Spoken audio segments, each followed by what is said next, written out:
और मेरे सुरवीरों, कैसे हो? हम तैयारी कर रहे हैं Jawahar Navodaya Vidyalaya entrance exam class 9th की, और हम पढ़ रहे हैं विज्ञान। और हम इस सीरीज में शुरू कर रहे हैं क्योंकि ये लास्ट टाइम बूस्ट अप है, एग्जाम आपके बहुत ही नज़दीक हैं, तो इसलिए अब हम तैयारी कर रहे हैं रिवीजन के लिए। और यहाँ पर आपको मिलते हैं कुछ MCQs, बहुत ही इंपॉर्टेंट। हर क्वेश्चन के लिए आपको 10 सेकंड का टाइम मिलेगा। ये ऐसे क्वेश्चन हैं जो कि आपके एग्जाम में आने की पूरी से पूरी संभावनाएं हैं। तो हर क्वेश्चन के लिए आपको 10 सेकंड का टाइम मिलेगा। हर क्वेश्चन के मेरे पढ़ने के बाद आप 10 सेकंड के अंदर कमेंट बॉक्स में अपना आंसर दीजिएगा, और लास्ट तक 2500 क्वेश्चन ट्राई कीजिएगा, और लास्ट में बताइएगा कमेंट बॉक्स में कि आपके कितने आंसर सही हुए। लाइव चैट में नहीं, कमेंट बॉक्स में अपना बताइएगा कि आपने कितने क्वेश्चन अटेम्प्ट किए और आपके कितने क्वेश्चन सही हुए।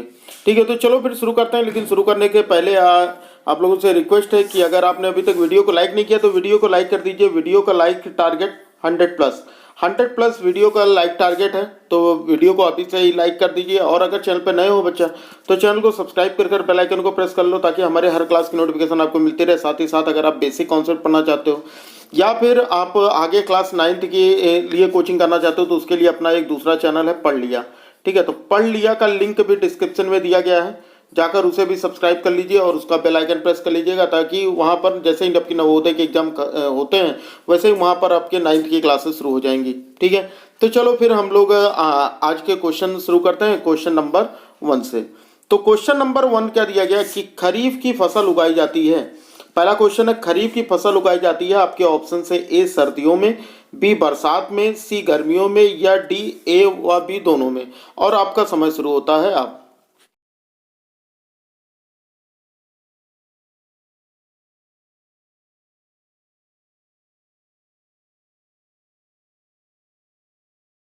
काफी सारे बच्चों ने सही जवाब दिया यहाँ पर, और इसका सही आंसर होगा बी, बरसात के महीने में।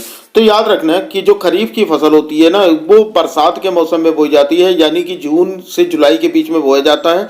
और इनकी कटाई जो होती है वो सितंबर के महीने में होती है। ठीक है, क्योंकि ये जो फसलें होती हैं इनके लिए पानी की बहुत, सिंचाई की बहुत ही ज़्यादा ज़रूरत होती है। जैसे कि धान हो गया, मक्का हो गया, सोयाबीन हो गया, कपास हो गया, मूंगफली हो गई, उड़द हो गया, बाजरा हो गया। ये सारी की सारी फसलें कैसी हैं हमारी? ये सारी की सारी फसलें खरीफ की फसलें, क्योंकि ये बरसात के ऋतु में होती हैं। ठीक है, चलो भाई, पहला क्वेश्चन हो गया। दूसरे क्वेश्चन पे हम आते हैं। तो दूसरा क्वेश्चन हमारा क्या दिया गया? दूसरा क्वेश्चन दिया गया है कि निम्न में से खरीफ की फसल कौन सी है।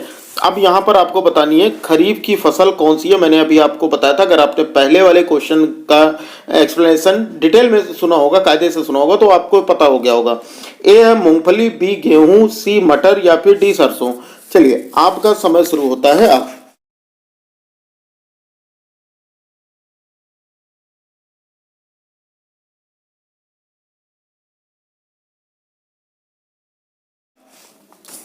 तो देखो भाई, यहाँ पर मूंगफली कब बिकती है? आपकी मूंगफली कब बिकती है? ठंडियों में। तो जाहिर सी बात है भाई, बरसात में बोई जाती है, तभी तो ठंडी में बिकने के लिए आती है नई नई मूंगफलियां। तो इसका मतलब हमारा यहाँ पर ए ऑप्शन जो होगा ये बिल्कुल करेक्ट होगा। मूंगफली जो है ये करेक्ट आंसर होगा। ठीक है, चलो भाई, अगले क्वेश्चन पे हम आते हैं।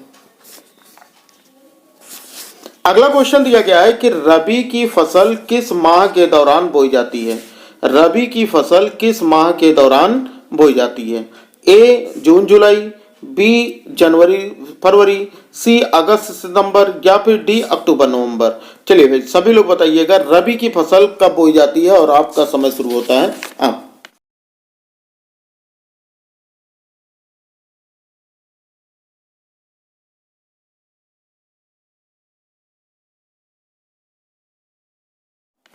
तो देखो, रबी की जो फसलें होती है ना, वो शीतकालीन होती है, मतलब ठंडी के मौसम में ये फसलें बोई जाती हैं। मतलब जो ठंडी में फसलें होती हैं उन्हीं को रबी फसल कहा जाता है। और ये कब होता है? ये अक्टूबर नवंबर के महीने में बोया जाता है। कब होता है? अक्टूबर नवंबर के महीने में बोया जाता है। और इनकी कटाई जो होती है वो कब होती है? मार्च में। इनकी कटाई कब होती है भाई? इनकी जो कटाई होती है वो होती है हमारी मार्च के महीने में। बात आई ना समझ में? फिर अगर हम देखें तो इसमें कौन कौन सी फसलें होती हैं भाई? इनमें गेहूं होता है, चना होता है, मटर होता है, सरसों है ना, अलसी है, मसूर है, आलू है, बरसीम है, राई, तंबाकू, चुकंदर, मतलब बहुत सारी फसलें हैं। तो आप लोग इसकी एक लिस्ट बना लीजिएगा, क्योंकि एग्जाम में इससे भी क्वेश्चन पूछे जा सकते हैं। ठीक है, तो रबी की जो फसल है वो अक्टूबर नवंबर के दौरान बोई जाती है। ठीक है, चलो भाई, अगले क्वेश्चन पे हम आ जाते हैं। अगला क्वेश्चन है कि निम्न में से रबी की फसल है, इनमें से कौन सी रबी की फसल है। चलो आपके ऑप्शन है ए गेहूं, बी कपास, सी बाजरा या फिर डी मक्का। और आपका समय शुरू होता है अब।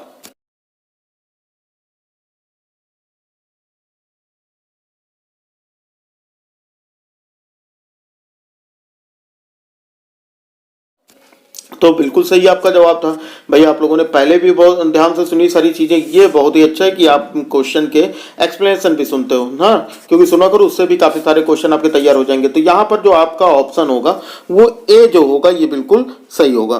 ठीक है, तो रबी की फसल के बारे में याद रखिए, गेहूं जो है रबी की फसल है, ये ठंडी के मौसम में होती है और अक्टूबर से नवंबर में ये बोई जाती है, मार्च में काटा जाता है। तो चाहे गेहूं हो, चना हो, मटर हो, सरसों हो, ये सभी क्या है, ये सभी के सभी रबी फसलें हैं। ठीक है, चलो अगले क्वेश्चन पे हम आ जाते हैं।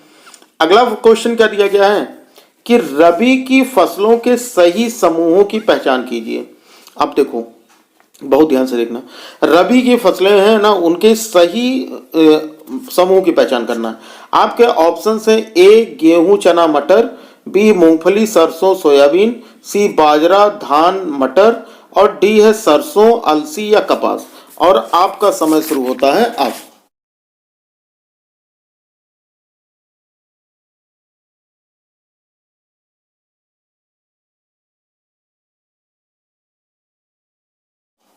चलो भाई, तो यहाँ पर आप लोगों ने बिल्कुल सही पहचाना। तो यहाँ पर गेहूं चना मटर, गेहूं चना मटर ये कैसी फसलें हैं, ये कैसी फसलें हैं, ये रबी की फसलें हैं। किस महीने में बोई जाती हैं, अक्टूबर से नवंबर में। किस महीने में काटी जाती हैं, मार्च के महीने में। ठीक है ना, याद हो गया होगा अब तक। चलो भाई अगले क्वेश्चन पे हम आते हैं।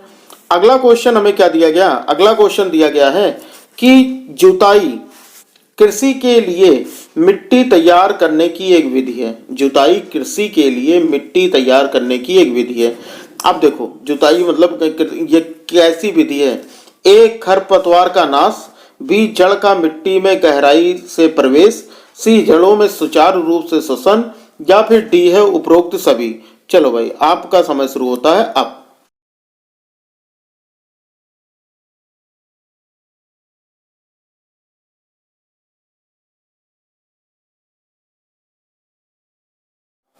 तो बिल्कुल, तो यहाँ पर जुताई इसलिए की जाती है ताकि उसमें जो खरपतवार हैं वो भी खत्म हो जाएं और साथ ही साथ जो फसलें हैं उनकी जड़ें अधिक गहराई में प्रवेश कर सके, क्योंकि मिट्टी ढीली हो जाती है।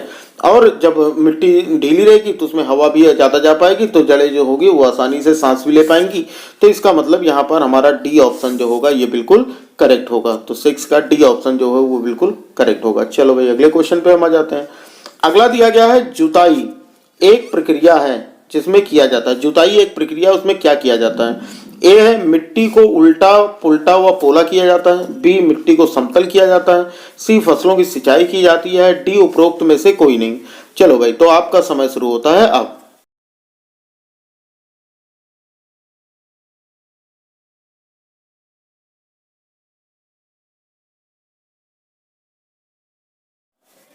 तो बिल्कुल, जुताई कैसी प्रक्रिया भाई, जुताई तो हम जानते ही हैं। जुताई क्या होती है कि मिट्टी को उल्टा पुल्टा और पोला मतलब मिट्टी को ढीला करने का प्रोसेस होता है। तो यहाँ पर ए ऑप्शन जो होगा वो हमारा करेक्ट होगा।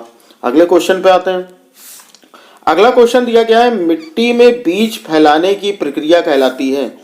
मिट्टी में बीज फैलाने की जो प्रक्रिया होती है वो क्या कहलाती है। ए सिंचाई, बी जुताई, सी बुआई या फिर डी समतल करना। और आपका समय शुरू होता है अब।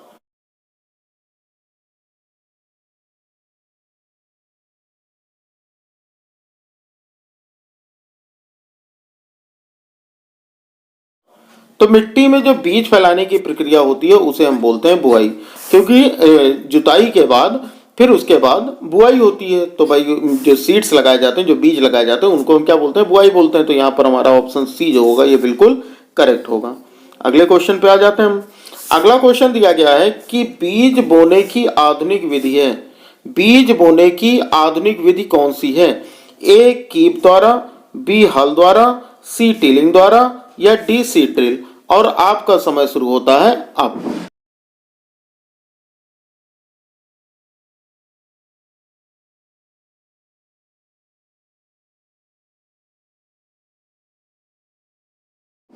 बिल्कुल, तो आपका जवाब बिल्कुल सही था। तो यहाँ पर हमारा डी ऑप्शन जो होगा वो कौन सा होगा, सीड ड्रिल। बीज बोने की सबसे आधुनिक विधि कौन सी है, सीड ड्रिल है। ठीक है, चलो भाई अगला क्वेश्चन देखते हैं।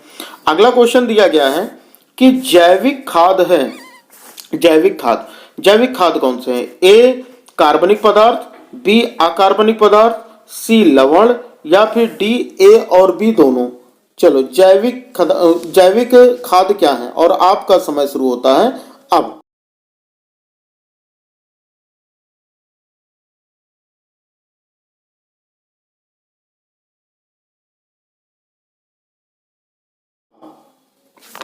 देखो जैविक खाद जो होते हैं वो क्या होते हैं हमारे, वो कार्बनिक पदार्थ होते हैं। जैविक खाद क्या होते हैं, ये कार्बनिक पदार्थ होते हैं। ठीक है, तो जैविक खाद क्या होते हैं, कार्बनिक पदार्थ होते हैं।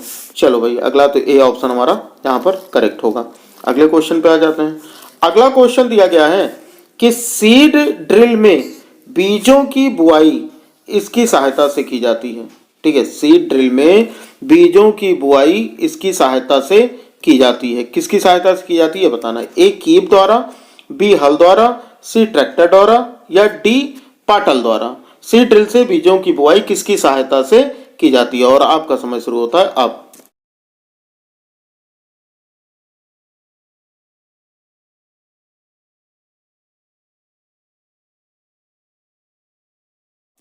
तो भाई देखो सीड ड्रिल जो होता है उसका प्रयोग ट्रैक्टर से किया जाता है। तो यहाँ पर हमारा जो सी ऑप्शन होगा ये बिल्कुल सही होगा। सीड ड्रिल का यूज जो होता है वो ट्रैक्टर से होता है, तो सी ऑप्शन जो है ये बिल्कुल करेक्ट होगा। चलो भाई अगले क्वेश्चन पे हम आ जाते हैं। अगला क्वेश्चन हमें दिया गया है कि जैविक खाद की उत्पत्ति इसके अपघटन से होती है। जैविक खाद की उत्पत्ति जो है वो किसके अपघटन से होती है। आपके ऑप्शन से, एक गाय का गोबर, बी मूत्र, सी मृत पत्तियां, या फिर डी सभी। चलिए आपका समय शुरू होता है अब।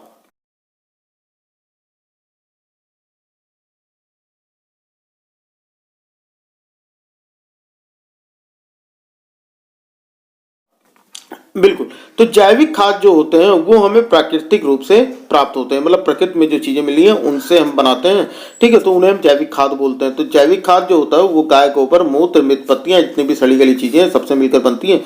तो ये सभी हमारे चारों ऑप्शन जो होंगे ये सही है, मतलब कि इन सभी के अपघटन से ही जैविक खाद का निर्माण होता है। ठीक है, तो 12 का डी ऑप्शन जो होगा ये बिल्कुल करेक्ट होगा।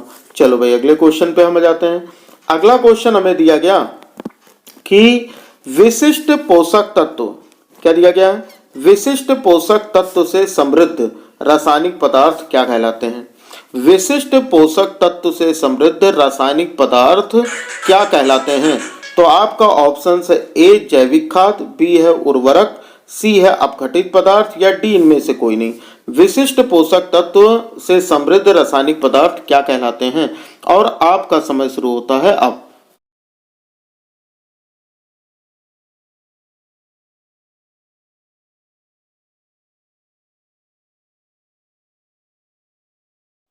बिल्कुल, तो आपका जो जवाब था ये बिल्कुल सही था। तो यहाँ पर जो विशिष्ट पोषक तत्व से समृद्ध रासायनिक जो पदार्थ होते हैं, ठीक है, वो क्या कहलाते हैं, उर्वरक कहलाते हैं। ठीक है, और ये जो जैविक खाद होते हैं और घटित पदार्थ होते हैं, ये दोनों चीजें सेम ही हैं। तो यहाँ पर जो रासायनिक पदार्थ है वो क्या हमारा बी है। ठीक है, चलो भैया आगे बढ़ते हैं। Question number 14।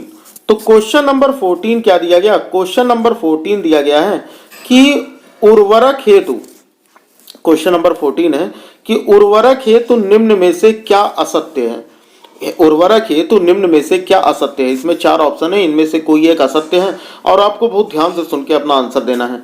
ऑप्शन ए दिया है उत्पादकता में वृद्धि करते हैं। ऑप्शन बी है इनके अत्यधिक उपयोग से मृदा में पोषक तत्व असंतुलित हो जाते हैं। ऑप्शन सी है इनका प्रयोग प्रायः निम्न मात्रा में किया जाता है, या फिर ये पर्यावरण के अनुकूल है। बताओ भाई, तो यहाँ पर आपका सही जवाब क्या होगा, और आपका समय शुरू होता है अब।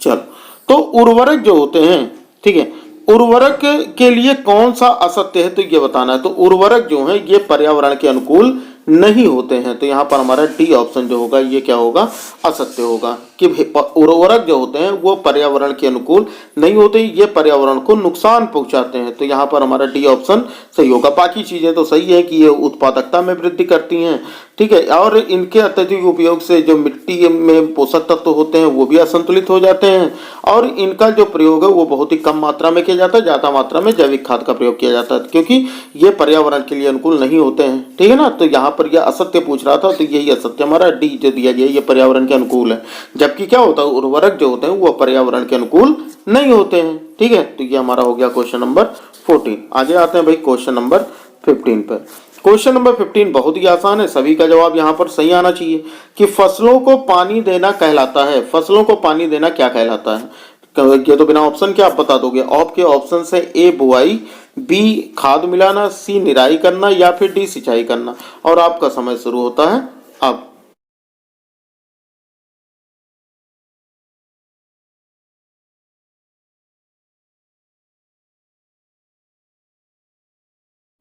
तो देखो फसलों को पानी देना भाई सभी का जवाब बिल्कुल सही था, तो यहाँ पर हमारा सही जवाब क्या होगा? डी। फसलों को पानी देना क्या कहलाता है? सिंचाई कहलाता है, ठीक है।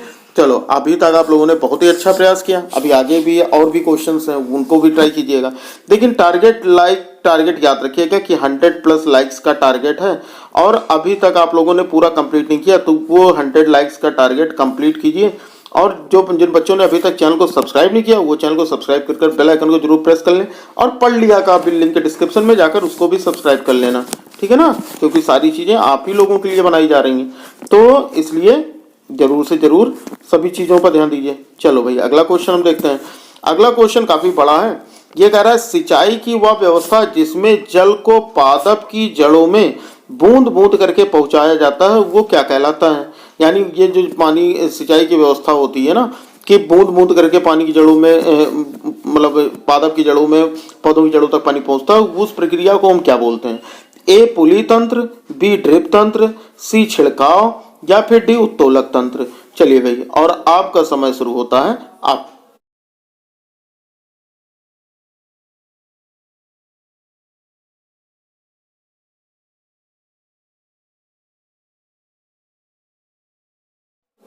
तो बिल्कुल सही आपका जवाब था, तो उसको हम बोलते हैं ड्रिप तंत्र, ठीक है। और जो पुली होता है उसमें तो जानवरों की सहायता से पानी को खींच के निकाला जाता है, ठीक है। तो यहाँ पर हमारा अगला क्वेश्चन आता है खरपतवार क्या है। चलो भाई क्वेश्चन नंबर 17 आ गया आपका कि खरपतवार है, खरपतवार क्या है?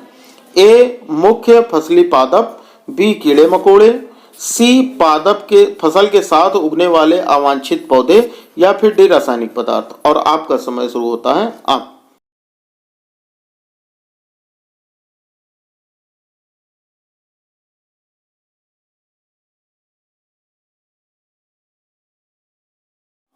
तो बिल्कुल आप लोगों ने बिल्कुल सही जवाब दिया। तो भाई खरपतवार क्या होते हैं? खरपतवार होते हैं फसल के साथ उगने वाले अवांछित पौधे। तो यहाँ पर हमारा सी ऑप्शन जो होगा ये बिल्कुल करेक्ट होगा। तो फसल के साथ उगने वाले अवांछित पौधे क्या कहलाते हैं? खरपतवार कहलाते हैं। आ जाओ भाई अगले क्वेश्चन पे। अगला क्वेश्चन है कि किसान खेतों से खरपतवार हटाने हेतु निम्न में से किस औजार का उपयोग करते हैं? किसान खेतों से खरपतवार हटाने हेतु निम्न में से किस औजार का उपयोग करते हैं? ए पाटल, बी हल, सी खुरपी, या फिर डी कल्टीवेटर। और आपका समय शुरू होता है अब।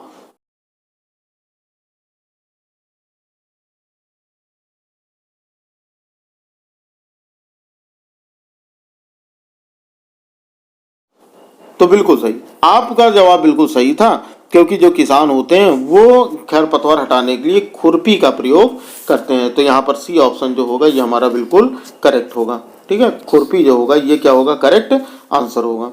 चलो अगला क्वेश्चन देखते हैं। 2,4-D क्या है? 2,4-D क्या है? सभी लोग बताएंगे 2,4-D क्या है। और आपके ऑप्शन से ए कीटनाशी, बी कवकनाशी, सी खरपतवारनाशी, या फिर डी उर्वरक। और आपका समय शुरू होता है अब।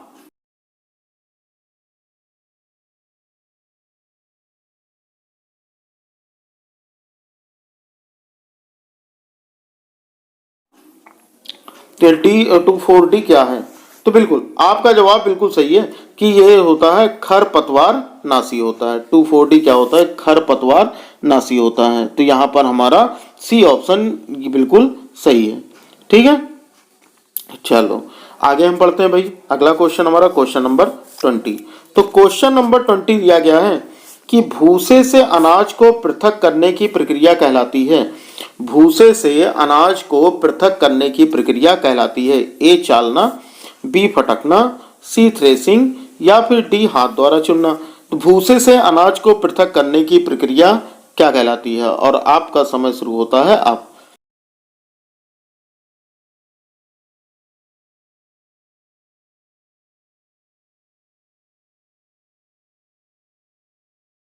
तो देखो, हम जब भूसे से अनाज को अलग करते हैं ना, या अनाज से भूसे को अलग करते हैं, तो वो प्रक्रिया कहलाती है फटकना।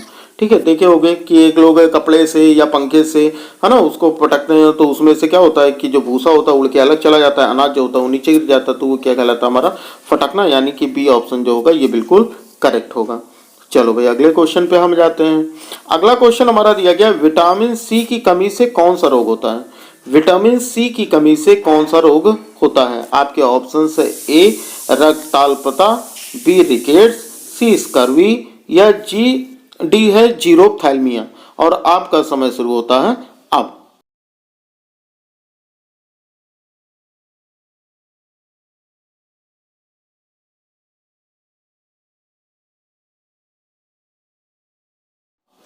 बिल्कुल आप लोगों को याद है कि यहाँ पर जो विटामिन सी की कमी से होने वाला रोग है वो कौन सा है? सी, यानी कि स्कर्वी। स्कर्वी जो है वो विटामिन सी की कमी से मिलता है।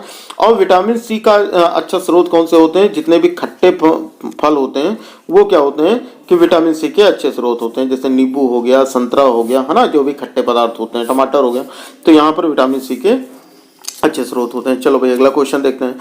अगला क्वेश्चन बहुत ही इंपॉर्टेंट है। जल में घुलनशील विटामिन है। जल में कौन कौन से विटामिन हैं जो घुलनशील होते हैं? और आपका ऑप्शन है vitamin A D, vitamin E के, या फिर विटामिन बी सी, या फिर इनमें से कोई नहीं। और आपका समय शुरू होता है अब।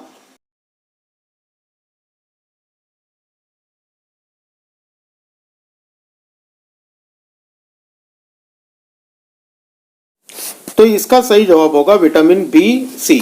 तो जल में घुलनशील विटामिन कौन से हैं? विटामिन बी और सी, यानी कि हमारा सी ऑप्शन जो है वो सही होगा। और अगर बात करें कि वसा में घुलनशील विटामिन कौन कौन से हैं, तो वसा में जो घुलनशील विटामिन होते हैं वो ए डी ई के होते हैं।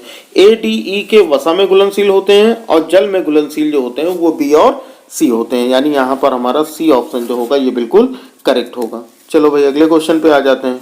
अगला क्वेश्चन दिया गया है कि विटामिन बी की कमी से कौन सा रोग होता है? विटामिन बी की कमी से कौन सा रोग होता है? Option A berry, B scurvy, C polio या फिर डी डेंगू। और आपका समय शुरू होता है अब।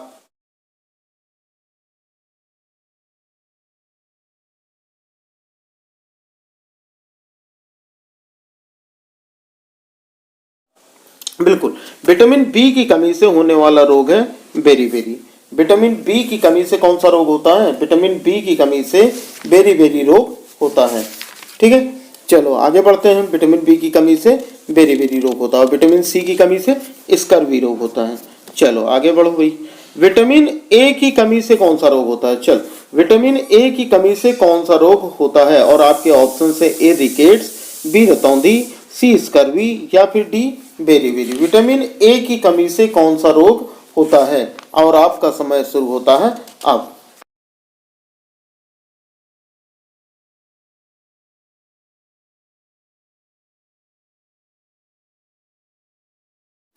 तो विटामिन ए की कमी से रतौंधी, यानी कि बी ऑप्शन जो होगा ये बिल्कुल करेक्ट होगा। विटामिन ए की कमी से कौन सा रोग होता है? रतौंधी विटामिन ए की कमी से होने वाला रोग है। ठीक है, चलो भाई आगे बढ़ते हैं। अगला जो क्वेश्चन दिया गया है, अगला क्वेश्चन है, इनमें से कौन सा रोग विषाणु के कारण होता है? इनमें से कौन सा रोग है जो विषाणु के कारण होता है? विषाणु मतलब वायरस की वजह से। तो कौन सा ऐसा रोग है जो वायरस की वजह से होता है?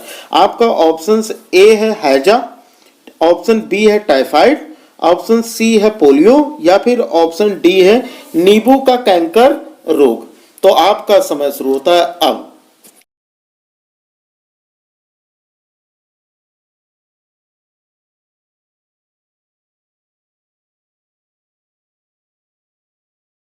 तो देखो वायरस हैजा, हैजा एक ऐसी बीमारी है जो कि जीवाणु से होती है, मतलब बैक्टीरियल डिजीज है, ठीक है, ये जीवाणु से होता है। टाइफाइड, अगर आप टाइफाइड की बात करो तो टाइफाइड जो रोग होता है ना, टाइफाइड वो भी जीवाणु से होने वाला रोग है। ये दोनों कैसे हैं? जीवाणु से होने वाला रोग है। पोलियो जो है ये विषाणु जनित रोग है। पोलियो कैसा रोग है? विषाणु जनित रोग है, मतलब ये वायरल डिजीज है, वायरस से होने वाली बीमारी है। तो पोलियो कैसा है? विषाणु से होने वाली, यानी यहाँ पर हमारा सी ऑप्शन जो होगा ये बिल्कुल करेक्ट होगा। और नींबू का जो कैंकर रोग है वो भी जीवाणु की वजह से होता है। नींबू का कैंकर रोग मतलब ये नींबू का कैंकर रोग, टाइफाइड और हैजा ये बैक्टीरियल डिजीज हैं, और केवल पोलियो ऐसी डिजीज है जो कि वायरल डिजीज है, ठीक है। तो ये वायरस से होने वाली बीमारी है। तो वायरस से होने वाली बीमारी कौन सी है? पोलियो। तो यहाँ पर हमारा सी ऑप्शन जो होगा ये बिल्कुल करेक्ट होगा, ठीक है। तो अभी तक आपके कितने क्वेश्चन सही हुए, इसका जवाब आप जाकर कमेंट बॉक्स में दीजिएगा कि 25 में से आपके कितने क्वेश्चन सही हुए। लाइव चैट में नहीं, कमेंट में जाकर दीजिएगा, ताकि बाद में भी पता चल सके कि किस बच्चे की कितनी तैयारी हुई थी, ठीक है। तो वीडियो आपको अच्छी लगी होगी, सारी चीज़ें मैंने अच्छे से बताने की कोशिश की आपको। तो अगर वीडियो अच्छी लगी हो तो भाई वीडियो को लाइक कर दीजिए, क्योंकि वीडियो का जो लाइक टारगेट था वो 100 प्लस का था, ठीक है। और साथ ही साथ अगर आप चैनल पे नए हो तो चैनल को सब्सक्राइब करके बेल आइकन को प्रेस कर लो, ताकि हर क्लास की नोटिफिकेशन मिलती रहे। साथ ही साथ एकेडमिक एग्जाम की पढ़ाई के लिए क्लास 6 to 10 के मैथ, साइंस, एसएसटी, इंग्लिश सभी सब्जेक्ट के लिए अपना एक दूसरा चैनल है पढ़ लिया, जिसका लिंक डिस्क्रिप्शन में दिया गया, जाकर उसे भी सब्सक्राइब कर लीजिए, क्योंकि वहाँ पर आपके एकेडमिक क्लासेस चलेंगी, वो भी बिल्कुल फ्री ऑफ कॉस्ट, ठीक है बच्चा। तो कल भी हो गए, चलो फिर मिलते हैं फिर अगली क्लास में, तब तक के लिए पढ़ते रहो। जय हिंद, वंदे मातरम।